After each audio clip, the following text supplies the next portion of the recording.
तो ये अभिषेक सिंह परमार हैं। इनके बारे में मैं ज़्यादा डिस्क्रिप्शन नहीं दूँगा।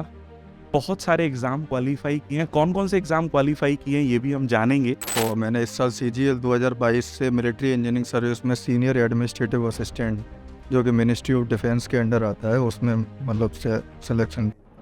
इस एग्ज़ाम को क्वालीफ़ाई करने से पहले आपने और कौन-कौन से एग्ज़ाम दिए जिनमें आप कुछ एग्ज़ाम में सफल हुए या असफल हुए? अभी रिसेंटली तो CGL 2 मतलब 22 वाला क्लियर हुआ है। इससे पहले CHSL मेरा 2020 क्लियर है, CHSL 2021 है and then railway clear, railway NTPC। Middle class family में फाइनेंशियल भी सिचुएशन देखी जाती है। क्योंकि कहते ही है ना कि भाई जब तक आप सफल नहीं होगे क्रिटिसाइज़ तो लोग करेंगे। लेकिन क्रिटिसिज़्म वही है ना, लोग कुछ तो लोग कहेंगे, लोगों का काम है कहना।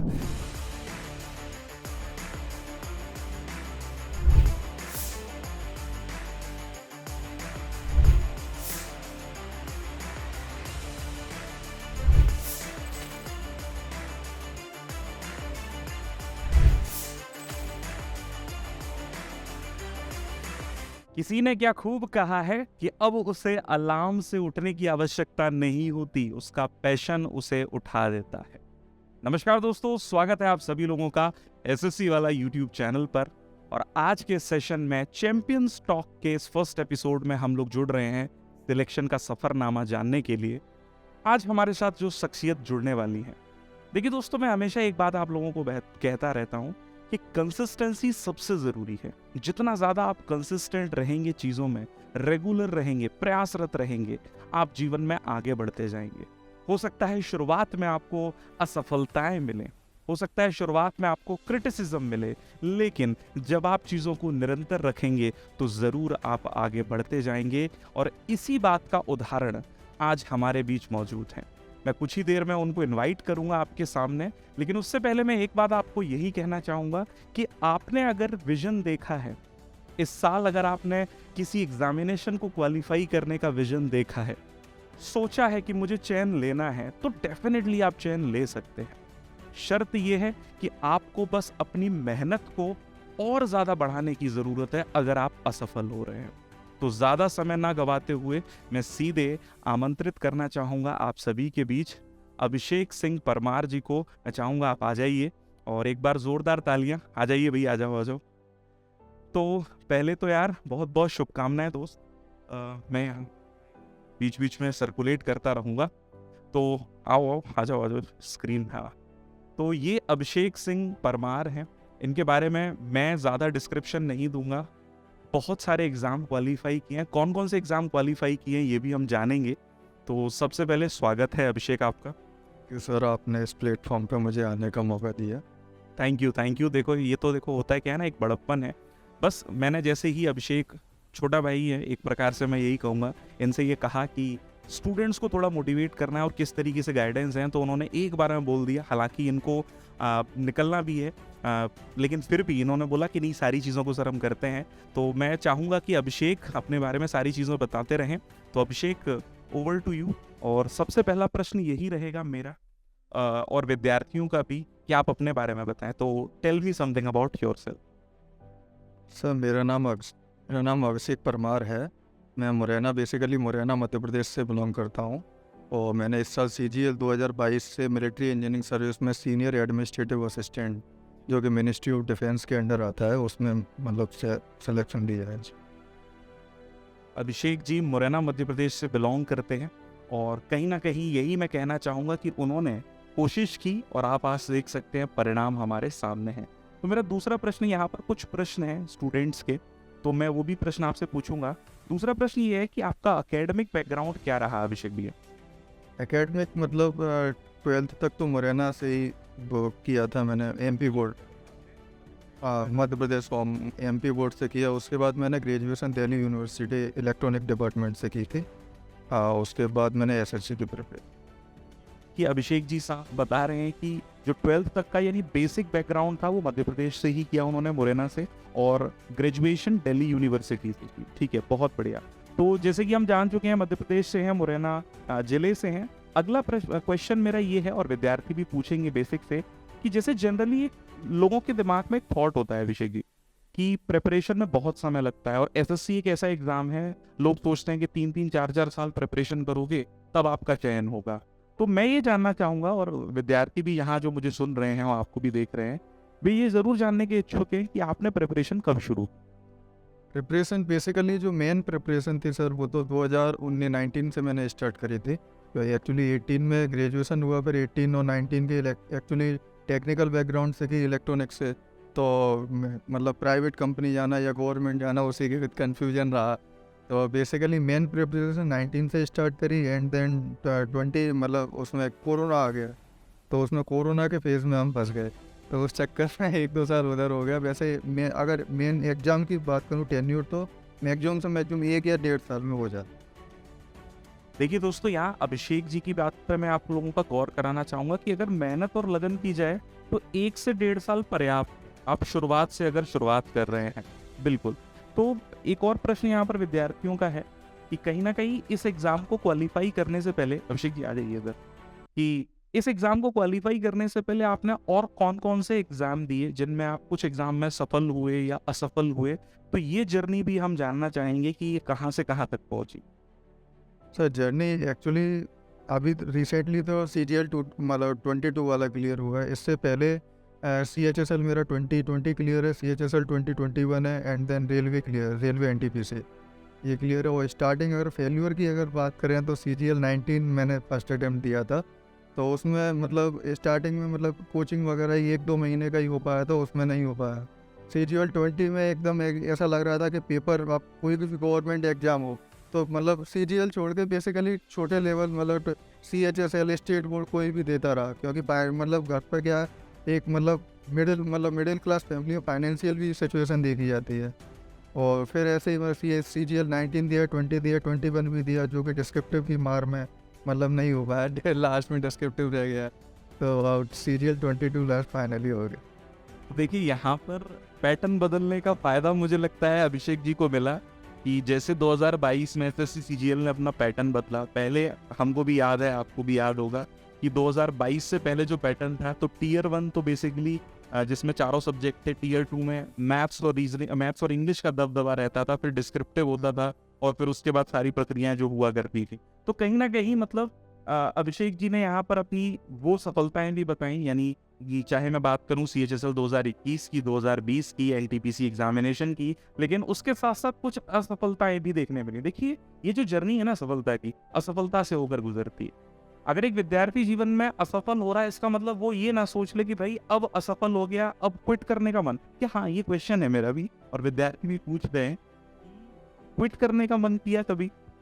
क्विट करने का मन तो सबको करता है, लेकिन अगर बैकग्राउंड में अगर आपके पास फाइनेंशियल स्टेबिलिटी के लिए कुछ है, अगर आपके पास टेक्निकल बीटेक डिग्री है या कुछ भी है, मतलब जिससे आप कुछ रोजी रोटी कुछ मतलब कमा सकते हो, तो आप अपने हिसाब से क्विट कर लो या उधर चले जाओ।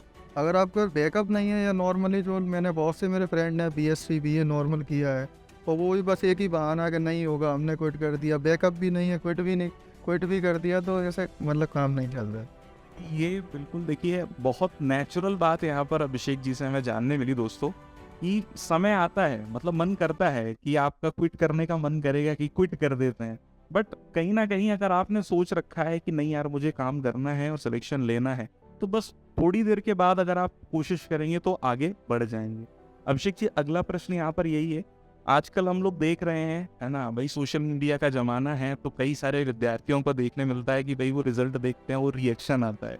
तो मैं भी ये जानना चाहूँगा और विद्यार्थी भी जानना चाह रहे हैं कि जब रिजल्ट आपने देखा तो पहला आपका, मैं बोल सकता हूँ, रिएक्शन क्या था? रिएक्शन CGL 22 का मतलब सबसे पहले रिएक्शन जो मेरा फर्स्ट सिलेक्शन था CHSL 2020 का, तो उस टाइम मैं थोड़ा मतलब बाहर था, तो एकदम जैसे ही मैंने PDF में वो देखा नाम, तो एकदम धड़कन एकदम वो हो गई, अब लग रहा कैसे भी घर पहुंचूं मैं। घर देखा तो मम्मी रो रही थी कि एकदम के मतलब एकदम क्या है, गवर्नमेंट जॉब मतलब तीसरी पीढ़ी के बाद आई, तो थोड़ा लगता है कि वो तो। लेकिन CGL 2020 मतलब उम्मीद थी कि थोड़ा अच्छी मिल जाएगा, लेकिन जो भी है नॉर्मलाइजेशन एंड ऑल अच्छा रहा ओवर। यहाँ पर देखो, पेरेंट्स कितने ज़्यादा भावुक होते हैं, और मुझे लगता है कि जितनी प्रिपरेशन की प्रक्रिया में हमारा अभिनय होता है, मैं ये कहूँगा यहाँ पर हमारा जो रोल होता है, उससे कई ज़्यादा हमारे पेरेंट्स का भी होता है। जिस तरीके से वे हमारे लिए पूर्णतः समर्पित रहते हैं, हर संभव प्रयास करते हैं, तो उसी तरीके से यहाँ पर अभिषेक और जिन्होंने अपने जो भी एग्जाम्स क्वालिफाई किए, उनके माँ बाप का रोल है ना, उनकी पूरी फैमिली का रोल बहुत इंपॉर्टेंट रहा है यहाँ पर। तो कहीं ना कहीं ये काफ़ी अहम और इम्पॉर्टेंट बात हो जाती है। अभिषेक, यहाँ पर मैं एक क्वेश्चन और है कि जनरली एसएससी के स्टूडेंट्स के संग एक बहुत बड़ी प्रॉब्लम होती है, जैसे कि स्टूडेंट्स पूछ भी रहे हैं कि स्ट्रॉन्ग सब्जेक्ट है, उसे पढ़ने का मन तो करता है कि भाई मेरा मैथ स्ट्रॉन्ग है, मैं मैथ्स पढ़ता रहूँगा, मेरी इंग्लिश स्ट्रॉन्ग है तो मैं इंग्लिश पढ़ता रहूँगा, या मेरा जीएस स्ट्रॉन्ग है। अब आपका स्ट्रॉन्ग सब्जेक्ट क्या था, यानी फेवरेट सब्जेक्ट, या वीक सब्जेक्ट क्या था, और आपने अपने वीक सब्जेक्ट के लिए क्या चीज़ों सोची कि भाई इससे मैं एग्जाम क्वालिफाई करूँगा? क्योंकि एक सब्जेक्ट अगर वीक है तो प्रॉब्लम तो आएगी, तो उसके लिए आपने क्या किया? सर बेसिकली मैं बताऊं तो अब क्या, जो कट ऑफ जो फाइनल सिलेक्शन होगा वो आपका चारों सब्जेक्ट से होगा। अगर कोई बंदा सोचे कि मेरे 3 सब्जेक्ट स्ट्रॉन्ग है या 2 स्ट्रॉन्ग है या उसी को पढ़ता रहेगा, तो 2 बिल्कुल डाउन हो जाएंगे, तो भी सिलेक्शन नहीं होगा। अगर एवरेज चारों सब्जेक्ट अगर रखेगा तो एवरेज बच्चा भी निकालते। तो इससे मेरा तो मेरा पर्सनली अगर बोलूँ तो स्ट्रॉन्ग सब्जेक्ट मैथ ही था, और लेकिन फेवरेट सब्जेक्ट मेरा जीएस। स्ट्रॉन्ग और फेवरेट है मतलब दोनों थोड़ा डिफरेंस अगर बताऊँ तो स्ट्रॉन्ग मैथ था, फेवरेट जीएस था। और अगर लो सब्जेक्ट बोलूँ तो इंग्लिश मेरा शुरू से एक्चुअली हिंदी मीडियम से रहा है, और मुरैना बैकग्राउंड थोड़ा उसमें चलता है, तो हिंदी वो इंग्लिश मेरे डाउन था। इंग्लिश के लिए जैसे इस बार रोल इंग्लिश का दोनों में था, तो क्या मतलब थोड़ा बहुत जैसे वीक स्टूडेंट अपन रहे, मान लिया हमारा ये वीक सब्जेक्ट है, तो उसके लिए मेजर क्या आप किस बात पर फोकस किया? मॉक टेस्ट ज़्यादा दिए, या कॉन्सेप्ट्स पर काम किया, या वोकैब पर ज़्यादा काम?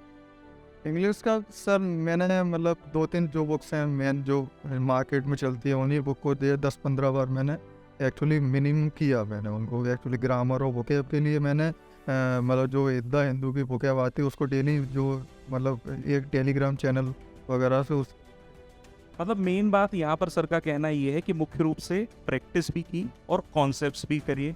भले ही वीक सब्जेक्ट था, लेकिन मुख्य ध्यान इस बात पर था कि मुझे सिलेक्शन लेना है, और सिलेक्शन के लिए पूर्णतः काम किया। अभिषेक जी, यहाँ पर एक छोटा सा प्रश्न और है। जैसे कई सारे विद्यार्थी, जैसे आपने लगभग 2019 से अपनी प्रिपरेशन शुरू की, तो जब आप फ्रेशर थे तब आपको शायद गाइड किसी ने किया होगा। तो मैं बस ये चाह रहा हूँ, क्योंकि आप सिलेक्ट हो गए हैं, तो फ्रेशर्स के लिए आपके मन में मतलब एक थोड़ा सजेशन कि भाई फ्रेशर्स को कैसे प्रिपरेशन करना चाहिए, किन बातों पर ध्यान देना चाहिए मुख्य रूप से? प्रेशर का अगर मतलब सबसे पहले तो सर सेल्फ मोटिवेशन सबसे ज़्यादा काम आए।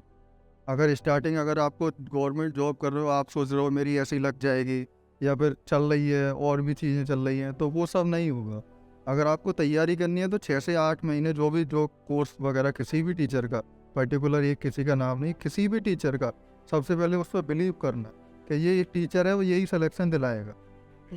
बिलीव बहुत ज़रूरी है, चाहे किसी भी बुक हो, टीचर हो, कोई भी कुछ भी हो, बिलीव अगर करोगे तो ये 6 से 8 महीने उसके बाद अपनी सेल्फ प्रैक्टिस से हो जाए। देखिए, आपने बहुत अच्छी बात अभिषेक जी ने कही कि सबसे ज़रूरी आपकी कंसिस्टेंसी है, रेगुलरिटी। आप कहीं क्या भी मतलब जो भी पढ़ रहे हो ना, उसको पूरा करके तो देखो। हमारे संग एक बहुत बड़ी प्रॉब्लम होती है इस जनरेशन में। अभिषेक जी, आपने भी देखा होगा कई सारे स्टूडेंट्स को कि पूछते रहेंगे कि भाई क्या करना है, कौन सी किताब पढ़नी है, और घर में कई किताबें ला के रख लेंगे, और उसके बाद पढ़ाई क्या है, एक चैप्टर पढ़ा तो दूसरी किताब चाहिए, फिर तीसरी किताब। तो यहाँ पर देखिए, सिलेक्शन का मूल मंत्र यही है कि आप जिस चीज़ को अभी शुरू किए हो उसे ख़त्म तो करो, और अंततः उसमें सबसे ज़रूरी चीज़ है सेल्फ मोटिवेशन। आपको खुद को मोटिवेट रखना पड़ेगा, और जब तक आप खुद को मोटिवेट नहीं रखोगे, सिलेक्शन संभव नहीं है। तो ये बहुत बढ़िया बात यहाँ पर अभिषेक की तरफ से थी।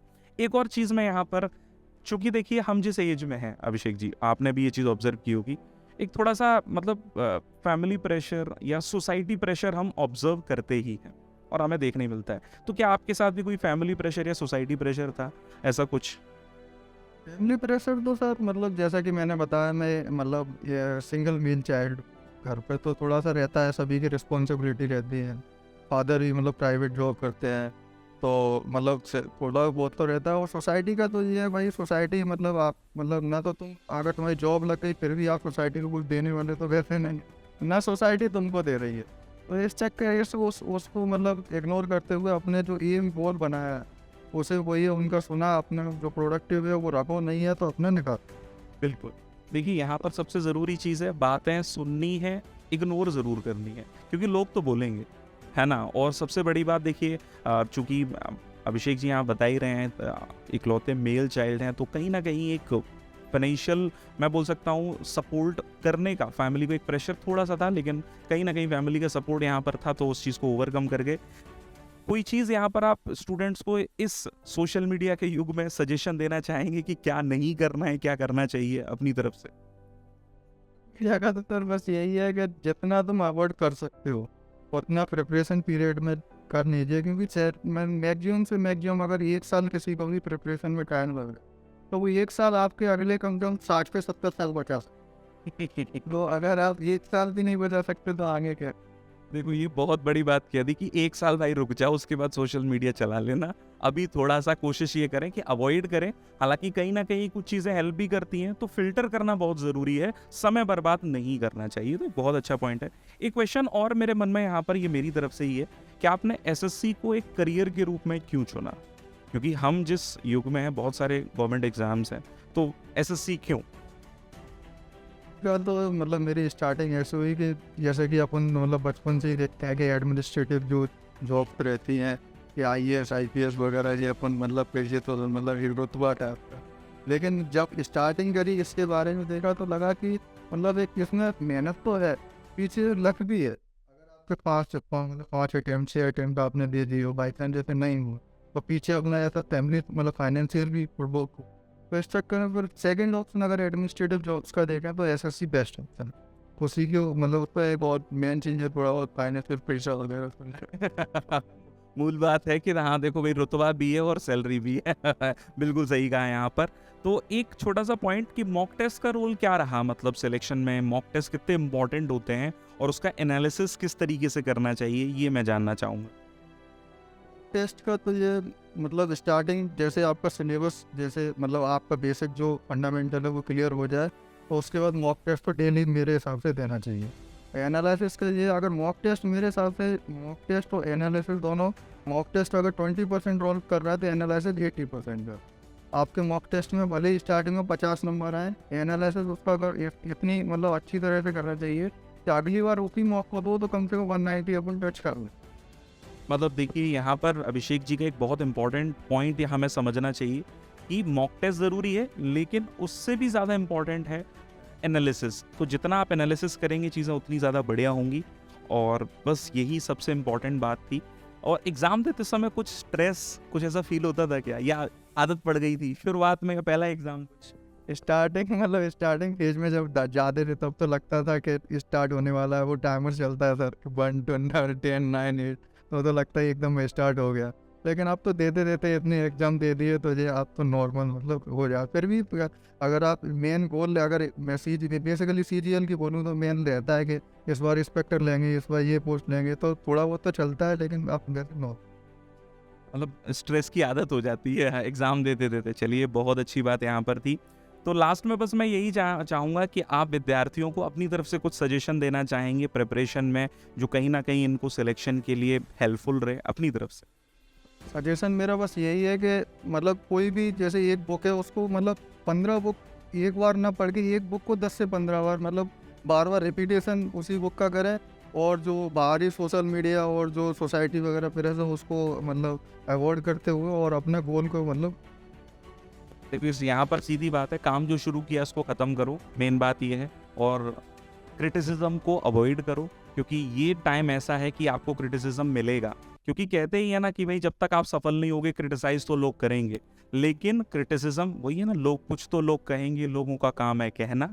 छोड़ो बेकार की बातें, बस सिलेक्शन है हमें लेना, सीधी सीधी बात है। तो देखिए भाई यहाँ हमारे सामने अभिषेक जी थे और इनसे हमने जानी कहीं ना कहीं कि भाई क्या रहा इनका सफ़रनामा। मैं चाहूँगा कहीं ना कहीं आप भी इस चीज़ से सीख लें और आने वाले अपने समय में सिलेक्शन के लिए तैयार रहें। तो एसएससी वाला की तरफ से आप लोगों का आज का पहला एपिसोड चैंपियंस टॉक का हम यहीं समाप्त करते हैं। प्लीज़ ध्यान रखिए, अच्छे से रहें। जय Hind everyone, thank you everybody.